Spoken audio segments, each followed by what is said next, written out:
Hidrotermal itu keluarnya air panas dari dalam bumi. Kenapa panas? Dipanaskan oleh magma.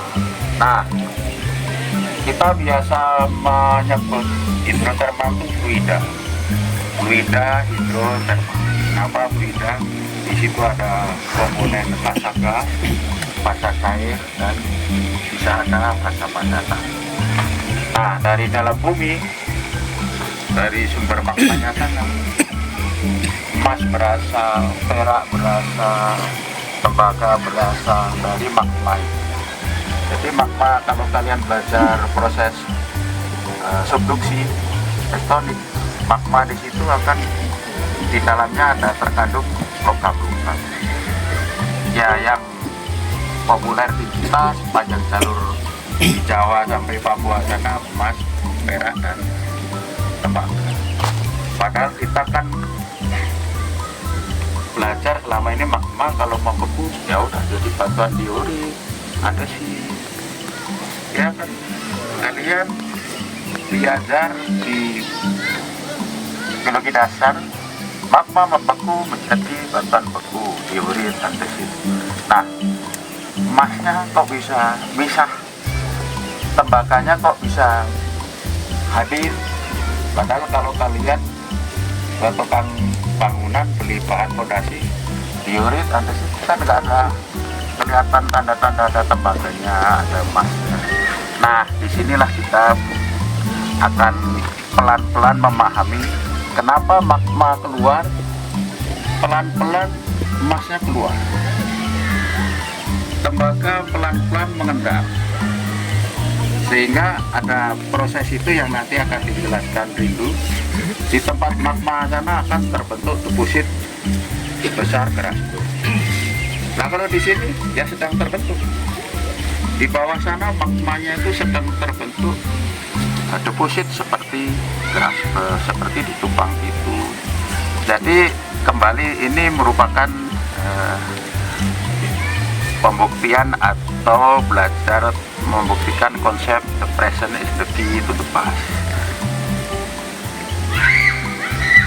Proses sekarang sedang berlangsung, magmanya di Patuha, di bawah Gunung Patuha sana. Kalau udah jadi ya kayak di Freeport. Nah, kenapa harus perlu belajar di sini? Nah, nanti kalian bisa belajar yang di sana di depan kita itu ada hidrotermal keluar sampai sini. Nah, ini ada model khusus di Cibuli. Saya bisa bikin ini karena apa ya, penelitian berulang-ulang ke sini. Datang pertama dengan Pak Adang saya belum punya kesimpulan ini. Datang kedua penelitian sendiri belum langsung punya kesimpulan seperti ini. Nah, kita didukung oleh ada lubang bor geothermal di atas mengebor sampai ke zona reservoirnya panas bumi. Ini maju. Nah, kita di ketinggian 1800 kurang sekarang.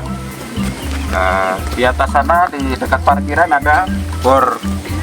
Bor itu menembus sampai, kan kita di elevasi 1800. Bornya itu menembus sampai di rata permukaan laut. Jadi menembus bornya berarti bisa kalian bayangkan hampir 20. Ada yang merah, jadi ini temperaturnya. Kemudian ada pressure, tekanan. Yang putus-putus ini data tekanan. Kalau lewat air ya temperaturnya makin naik. Kenapa ini tetap? Nah, berarti ini temperaturnya tetap, pressure-nya tetap, kemungkinan steam. Temperaturnya juga tetap, steam. Di sini zona steam. Jadi datanya buat ada uap merkuri. Merkuri kan temperatur rendah udah jadi uap. Jadi logamnya ada yang sampai sini. Tapi logam-logam yang bisa berada dalam fase uap atau gas, yaitu merkuri. Assalamualaikum warahmatullahi wabarakatuh. Sebelumnya izin perkenalkan, nama saya Putri Windy Bunga Kasih. Saya Prodi Teknologi Geologi angkatan 2022, baru lulus tahun ini. Nah, jadi di sini kita sharing aja, diskusi ya, berbagi ilmu. Jadi kalau untuk ilmu saya terkait ini masih jauh. Jadi kita diskusi, berbagi ilmu aja. Nah, tadi yang dikatakan Pak Aziz ya. Nah, yang dikatakan Pak Aziz. Nah, itu tuh kalau kita bicara endapan hidrotermal. Nah, endapan hidrotermal kan adalah air panas. Nah, air panas itu datangnya dari mana sih? Itu merupakan larutan sisa magma atau fluida sisa magma. Jadi ketika ada magma, kemudian ada fluida hidrotermal. Nah, fluida hidrotermal itu ada fase gas, fase cair, kemudian ada fase padatan juga. Nah, karena itu fluida, larutan, sifatnya larutan kan dia bisa mengalir kemana aja, ya kan? Asalkan ada zona lemah. Contohnya sesar, rekahan, pori-pori batuan. Nah, seperti itu. Fluida hidrotermal ini karena tekanan temperatur yang tinggi, tekanan yang tinggi, dia akan mencari celah di mana dia bisa keluar menuju ke permukaan. Nah, ketika si larutan hidrotermal itu, misal di sini ada zona lemah ke atas, larutan hidrotermal itu larinya ke atas. Nah, ini ke atas kan? Ini disebutnya larutan hidrotermal yang larinya upflow. Nah, hidrotermal yang larinya ke atas itu akan membentuk endapan biji emas tadi, tipe high sulfidation. Nah, ketika ada jalur lemah yang menuju ke samping, ke arah samping, kalau ke arah samping itu bisa berkilo-kilometer, berpuluh-puluh, bisa 20 km. Larutan hidrotermal, fluida hidrotermal bisa mengalir. Nah, ketika ke arah samping itu akan disebutnya fluida hidrotermalnya outflow. Nah, di outflow itu akan terbentuk endapan tipe emas, tipe low sulfidation gitu. Nah, jadi gitu. Nah, tetapi kalau yang di tubuh magmanya sendiri itu akan membentuk tipe endapan porfiri. Ya, itu akan membentuk endapan tembaga emas, CuAu.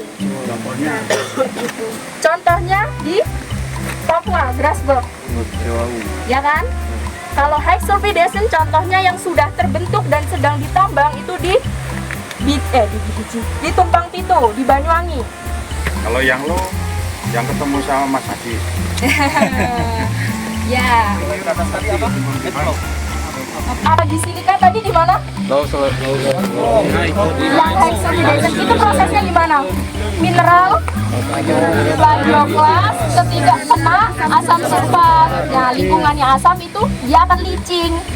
Nah, dia akan terlarutkan karena plagioklas itu sifatnya dia tidak resisten kalau di fluida yang asam. Berbeda dengan silika dia resisten.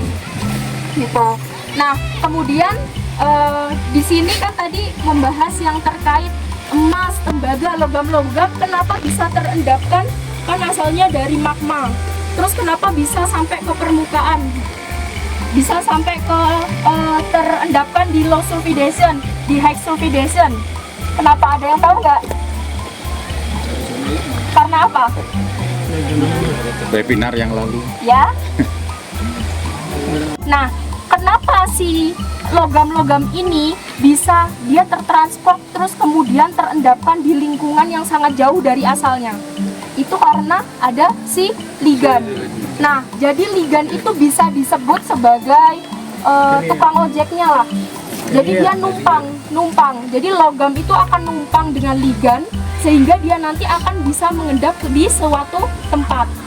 Nah, jadi si ligan ini tadi itu merupakan senyawa kimia. Dia berupa ion-ion.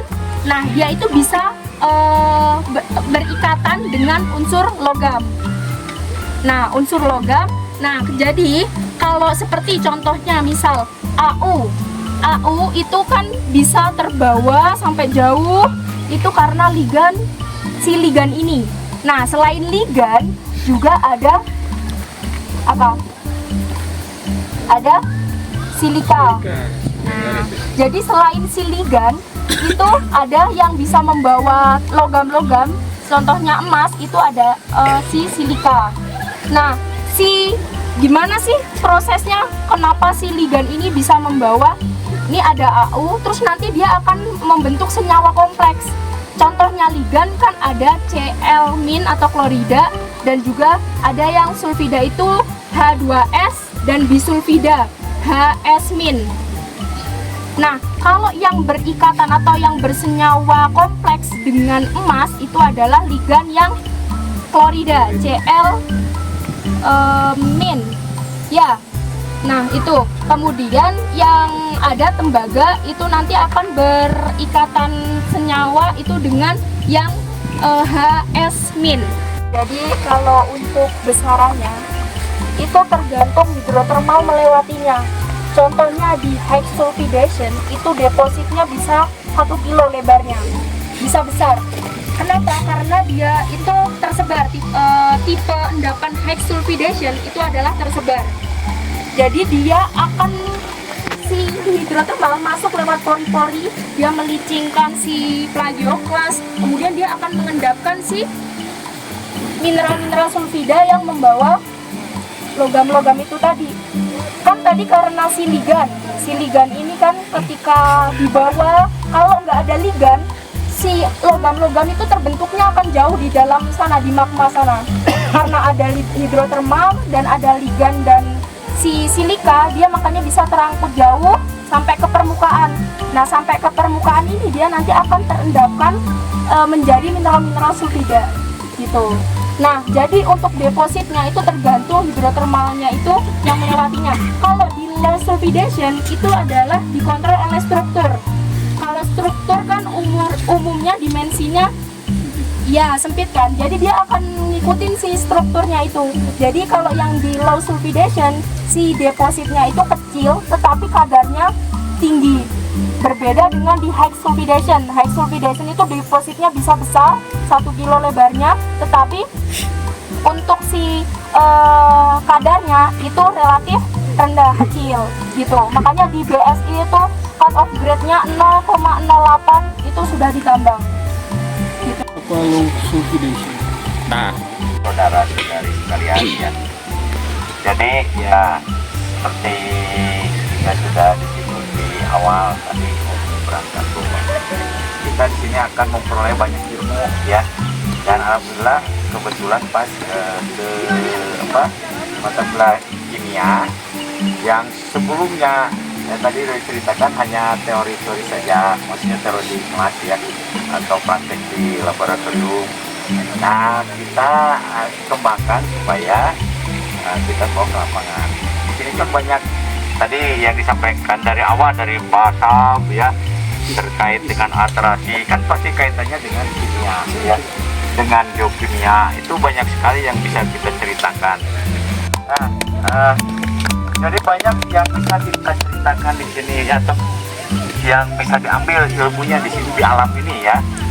Ya, dari mulai tadi cerita atrasi panas bumi ya, kemudian terkait dengan sesar juga ya, geologi dasar mungkin ya, di sini bisa bercerita, di sini bisa ditulis. Kemudian kita bisa petangkan juga.